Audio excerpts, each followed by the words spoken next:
No, but like... Hello, everybody.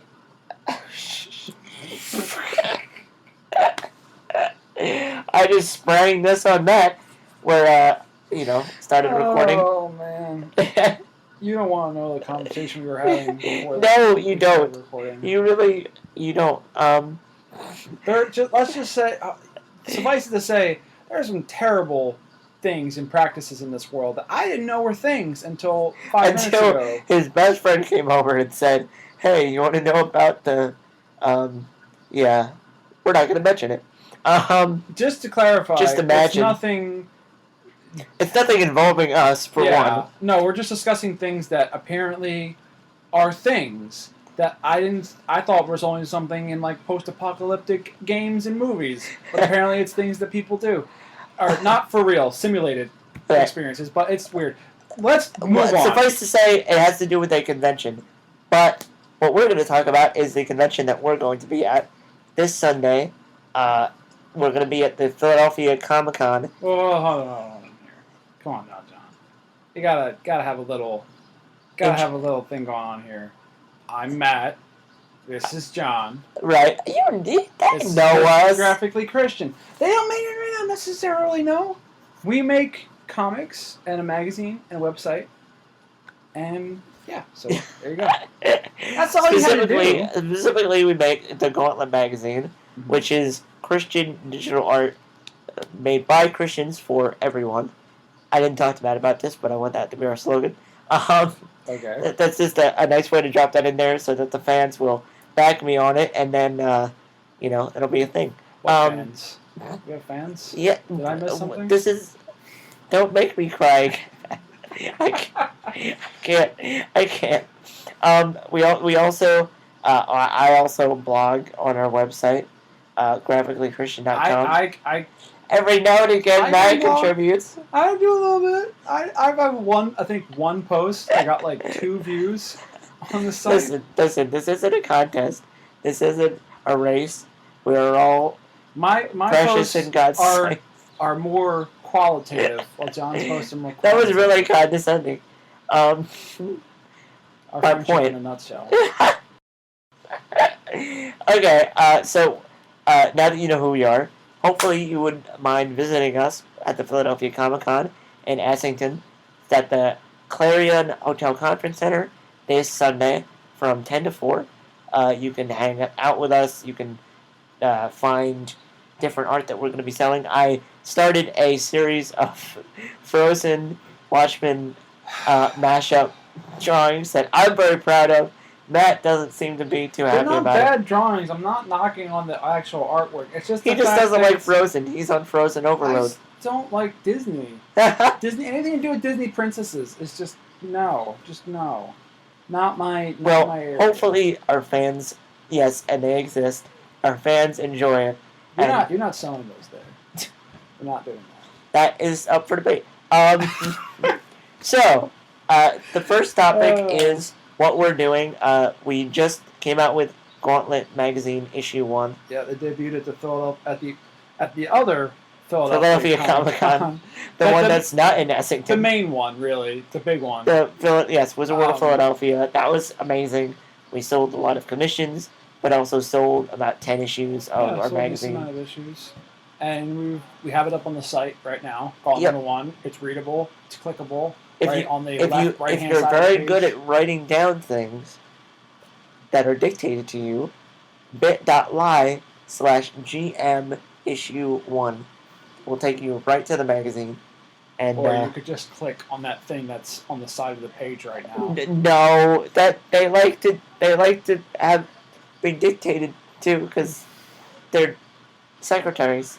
You're terrible. Anyway, let's try and salvage what's left of this podcast. So, all right, that's the stage. That's goal number 1. Had a decent reception, about what we expected because they're basically unknown.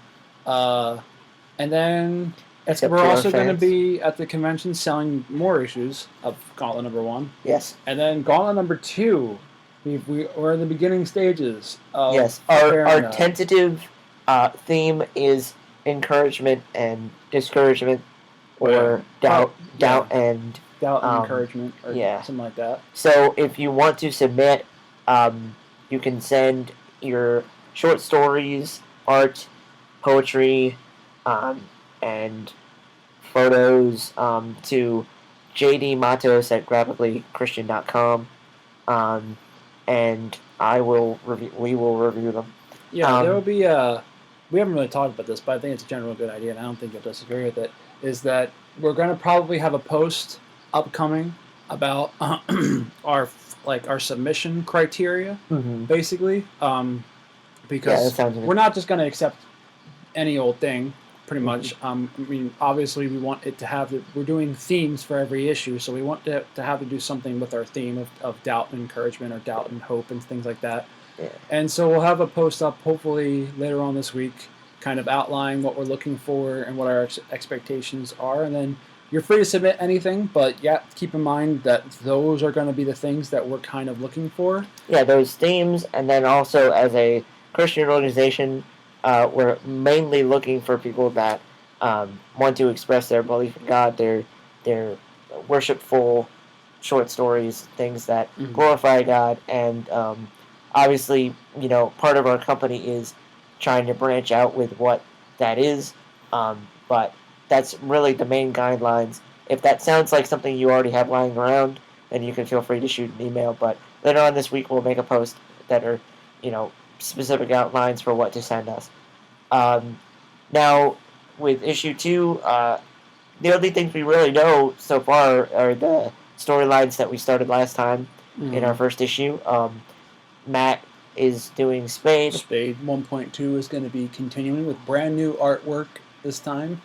So that's going to be exciting. And then Metaphor Part 2 is also going to be in there. Yep. And I guess the rest of it, well, no, World Without Water Part 2 is going to be in there too. Yeah, I can announce here that the second part of that will be something sinking sand. I'm trying to think of what it is now. Something sinking sand?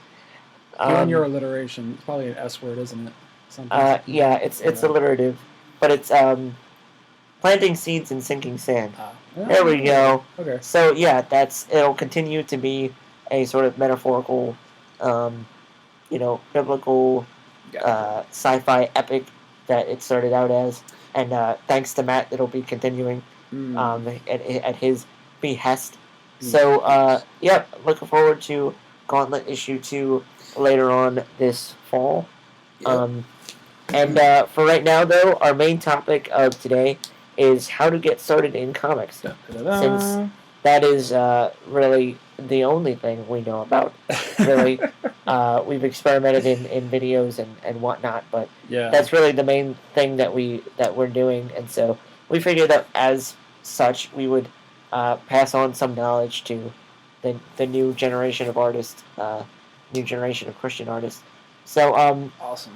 Matt sort of outlined first that we would sort of talk about if you already have an idea, what to do, and if you're looking for an idea. Okay. That's how we can do this. Yeah. So, let's say I'm gonna start with probably the most common thing that I see people seem to have is that's a character. They already have a character, but that's pretty much all they've got. They have a character. They know what the person's. I mean, a lot of times they have a drawing or an illustration of it. They have the suit. They have their powers. They maybe even have their backstory and stuff like that. That's kind of where it stops. They have the character. This really cool idea for a character who's a different take on some other sort of thing or whatever the case may be. But now they're kind of stuck because they have this really cool character, but they don't know what to do with them. So. Basically, what we're going to be talking about first is where to go from there. So you have a character, so where do you go from there?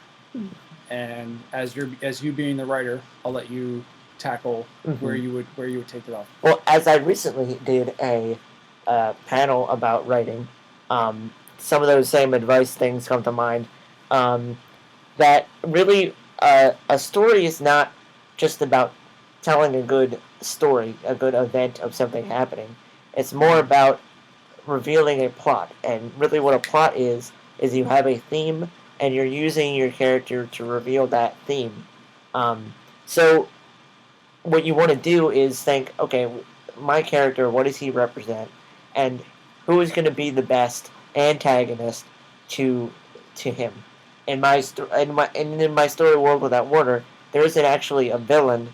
It's really the guy's own sense of doubt that's represented by this dream he has about, being Peter, walking on water and stuff. So the first thing is kind of introduce a conflict.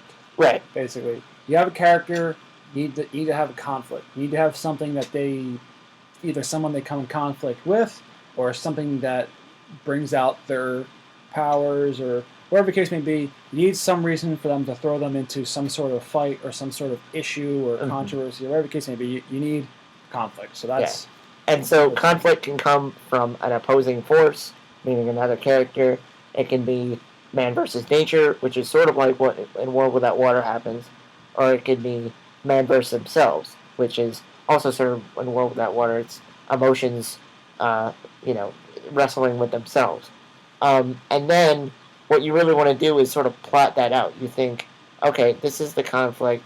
How am I going to work this out into if it's like a comic, you can do an arc where you have a couple issues and the story gets resolved in those issues. If you think of any side characters, mainly how you want to reveal a character is you have them have not only the relationship with that opposing force, but also relationships that are complementary to that. So if you have somebody that person's protecting, somebody that can work with that character or work with the opposing force, you want to just create a world where that conflict is the center stage, and it reveals whatever theme or whatever thing that you're working with. Cool. So that's our main tool tip, our main point. So if you have a character, and that's all you have to start with, you need a conflict. That can be, and like we just discussed, that can be an opposing force with another person. It can be man versus nature, which is some sort of catastrophe, or it can be man versus himself, or some sort of inner struggle, or some sort of societal struggle or something. So, what if you don't have a character, but you have an idea?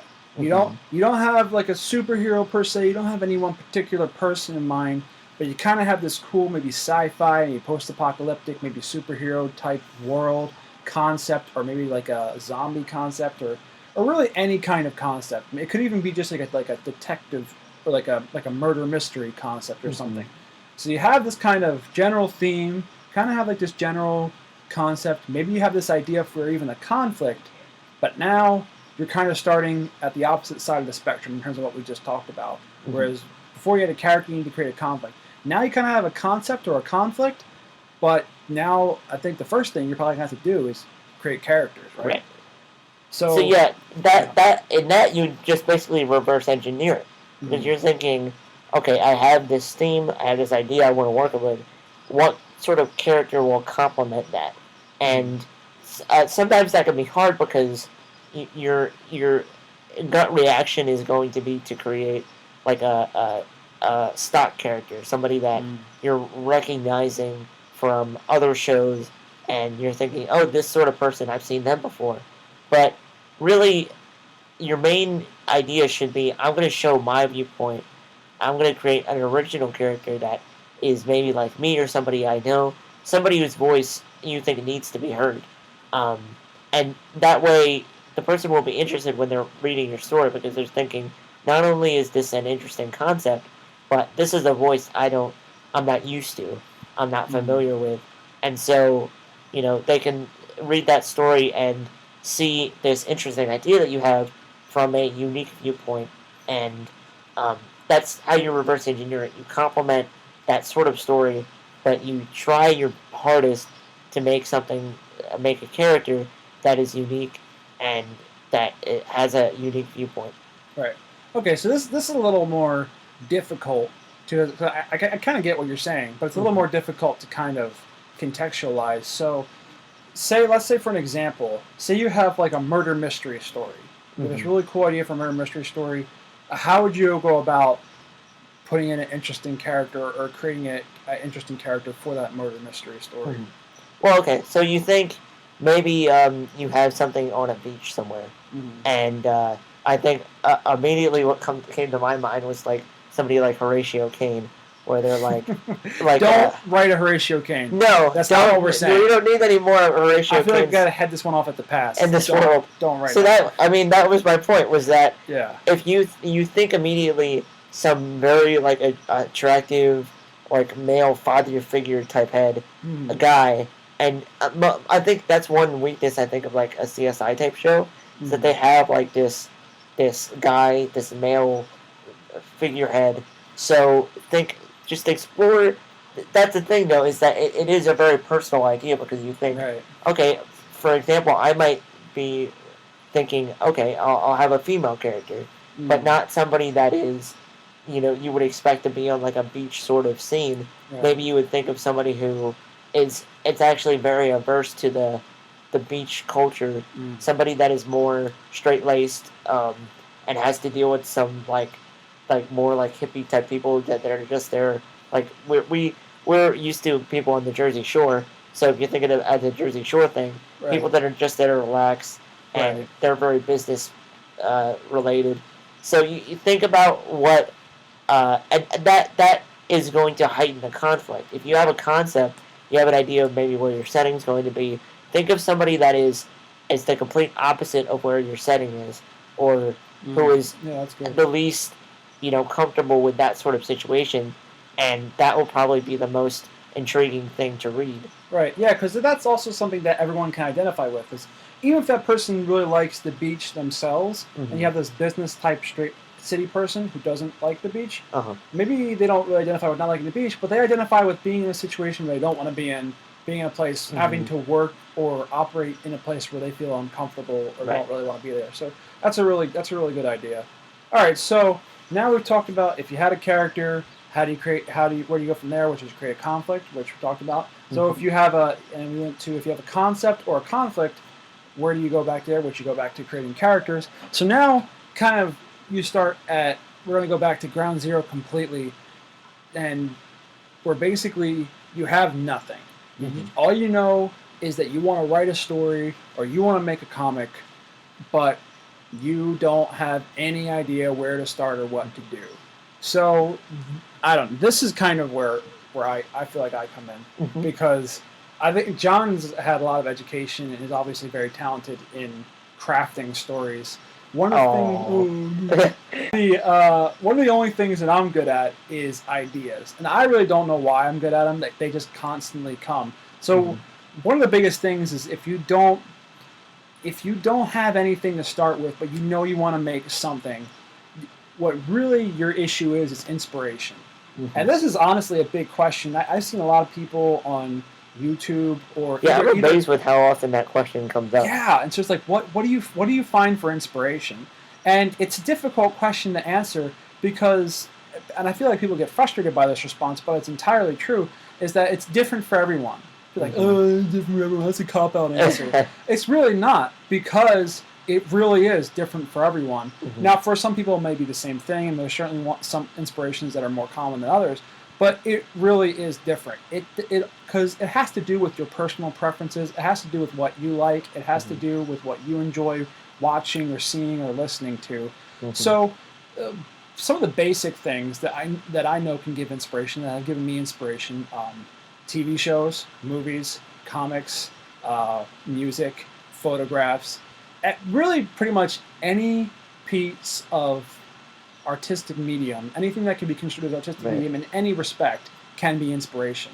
And in line with all that, everyday life can be an inspiration as well.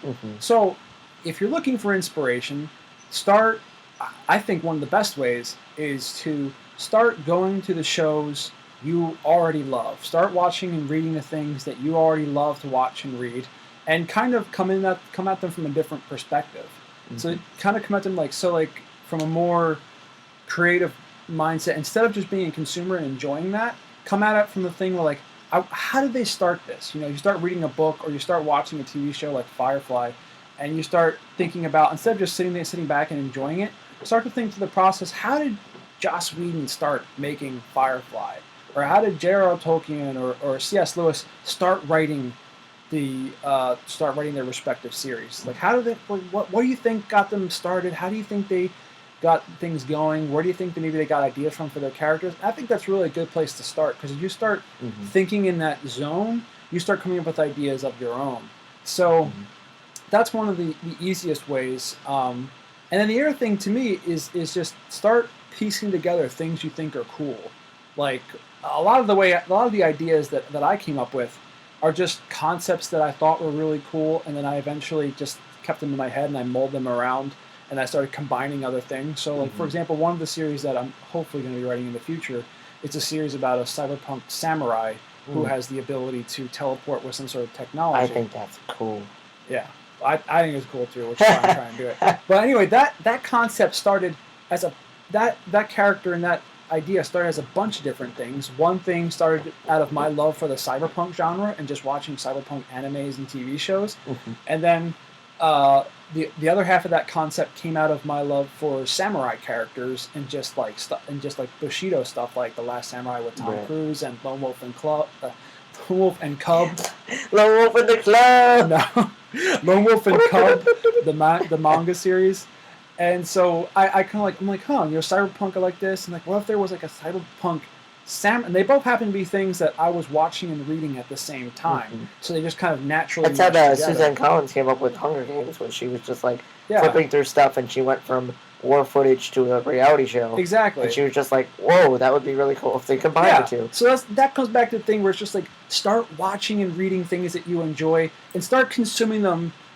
Analytically, analytically, just thinking. But also start consuming things that are drastically different at the same time. You start watching a sci-fi series on TV, but start reading a historical fiction novel. And then things will just kind of like, I think that's probably one of the ways that the coolest ideas, at least for me, come out, is that I start reading and I start watching things and listening to music that are completely unrelated, or start reading certain books and watching TV shows or movies that are just completely different genres. But I'm like, what if you kind of made some mashup of the genre? Yeah. So that's kind of my tips and tricks and my pointer for that. And then I think so we've gone over, if you have an idea, how do you make a character for it, and then vice versa. And Matt's gone into how do you flesh that out into, day-to-day what the concept is and how do you flesh out the story. You start mashing stuff up. You start thinking, okay, what if this happened? But then I think really when it comes down to it, you just have to do it. And I've wrote that a lot too, but the thing is that, we can tell you some channels. First of all, we publish our comics through MagCloud, which is a magazine service where you can upload your magazine digitally, and you can also pay, to have it in print. And then our printing service is Greco Printing. That's what we used for our comic, and it's actually really, affordable. But, what's the program you use for writing, for example? Well, my novel, you mean? Well, novels or things that are a program that would work for comics or screenplays or anything. Oh yeah, well, Final Cut. No, not Final Cut. There was one that's specifically for script writing, but really I just use OpenOffice as my word processor. Okay, that works. And then Yarny.me was my novel writing, if you're into that.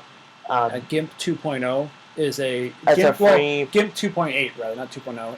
It's a free image software manipulation. Like, I want to do artwork for my comics, but I don't want to I can't afford Photoshop or Illustrator.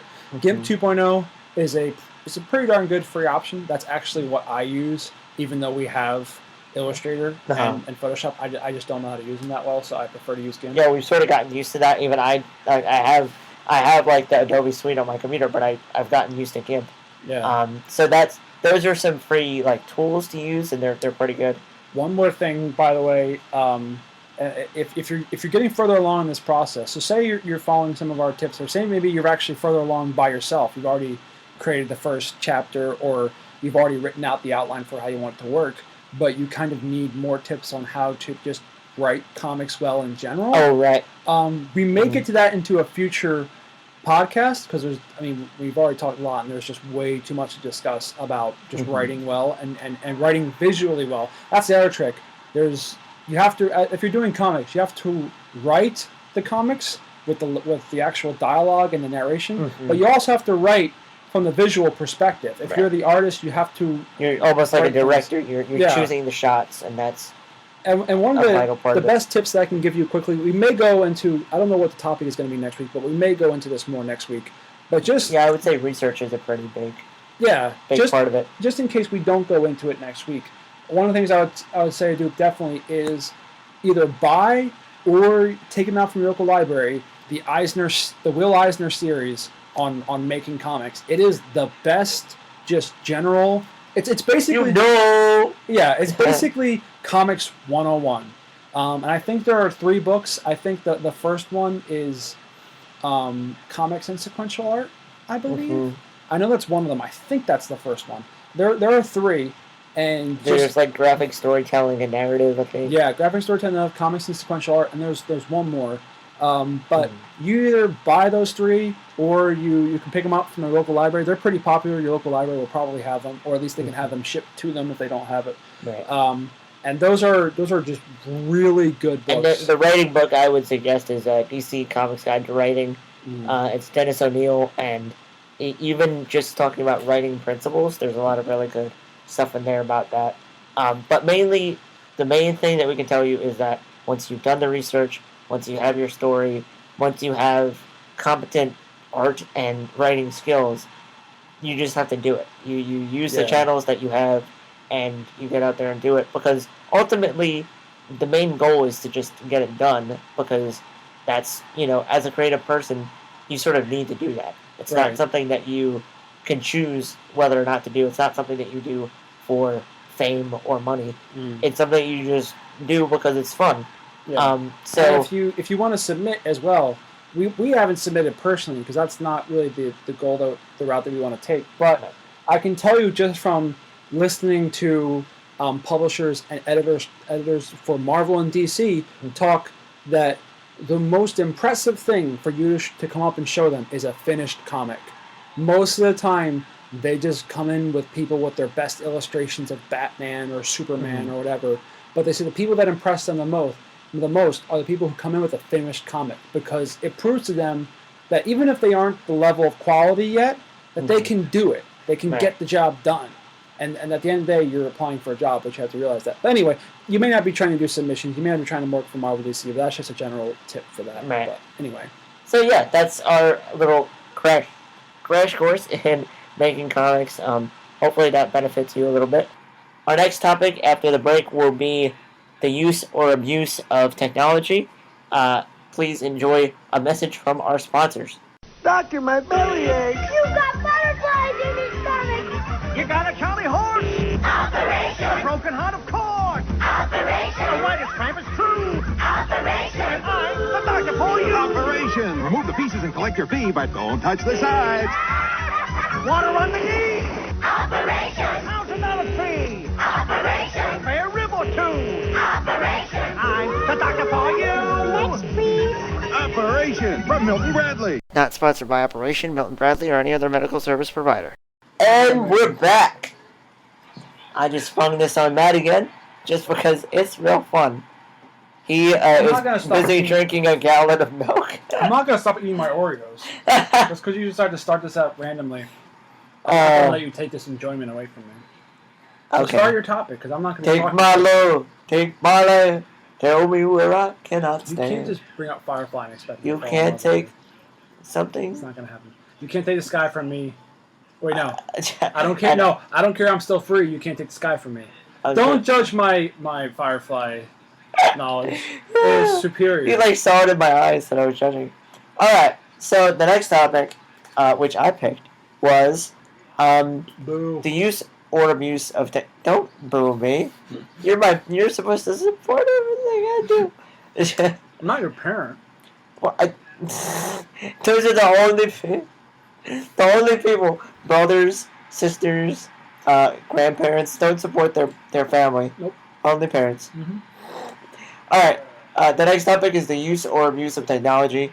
I got this idea, as I mentioned to my wonderful, friendly, supportive partner here, that it was a Penny Arcade comic that gave me the idea, where Gabe, who is half of Penny Arcade, is at apparently a couple's house, and they're bragging about how they only give their child 45 minutes of screen time, and he's just like, what other creative mediums do you arbitrarily regulate? Yeah.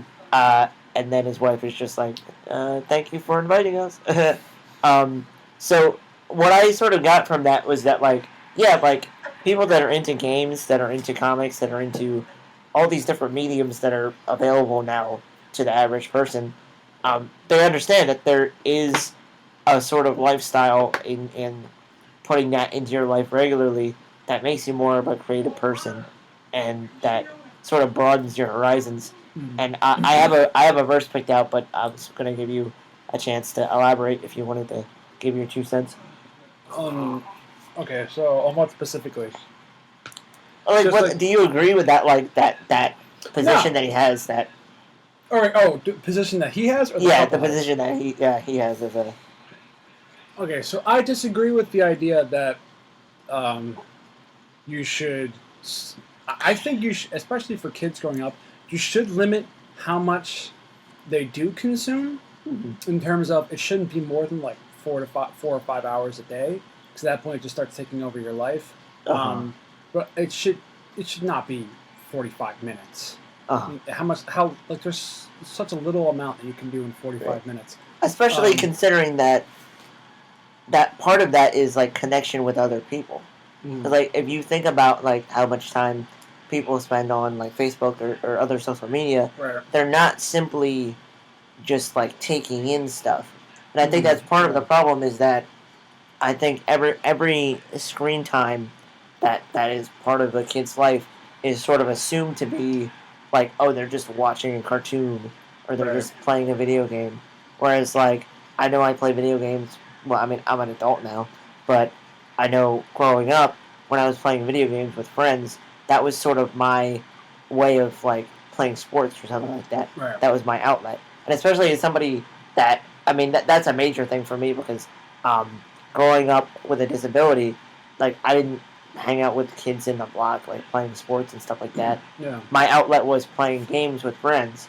And so, like, to think that, you know, other kids that are doing the same thing, and, you know, maybe they are exercising, and that's the verse that I basically found was 1 Timothy 4:8 says, "For bodily discipline is of only little profit, but godliness is profitable for all things, since it holds promise for the present life and also for the life to come." And I thought that actually both embodies, because, I mean, if you think about us as just being physical beings in our mind and our body, that's one verse sort of says, okay, you know, it is important to get exercise, it is important to do some physical things, and spiritual things are above that. It's the first priority. But that I think also that bodily discipline can also sort of think about, well, I want to expand my mind, I want to exercise my brain and be a critical thinker about in life. And even if you're somebody like us who is producing content on the internet, that's also like our way of helping other people expand their mind and stuff like that. So if you're thinking about that in terms of, you know, I always thought of it as, you know, I just as an adult, the way I schedule my time is everything that is first priority, it gets done first. When I was in school, it was schoolwork first. Now that I'm applying for jobs, it's just like I need to make sure I'm actively pursuing that and pursuing those sort of opportunities, and then I get to do things that are more entertainment based. And so that's how I think of it, is that if you're especially if you're a Christian, if you're putting God first, if you're putting other responsibilities first, then if you do spend like 3-4 hours a day playing games or doing other entertainment based things, at least you did your devotions that day. At least you did something that was more productive with your time. The only negative thing that comes out of all this is that when games or when internet time or TV time or whatever you want to, they call it screen time, so I'm assuming that it's all things related to a screen. The only time that actually has a negative impact on your life is when it starts interfering with things that you need to be doing. it's a problem. Because it's just that there's stuff you need to do. If you're in schoolwork, you need to be doing your schoolwork stuff. If there's work, you need to be doing your work stuff. And then obviously, just the relationship with God comes before all of that. So you make sure that's the priority. You make sure you have your devotions, make sure you're praying, that you want to be doing these things. And then you're still involved in ministries and things like that in the church. That's obviously very important as well.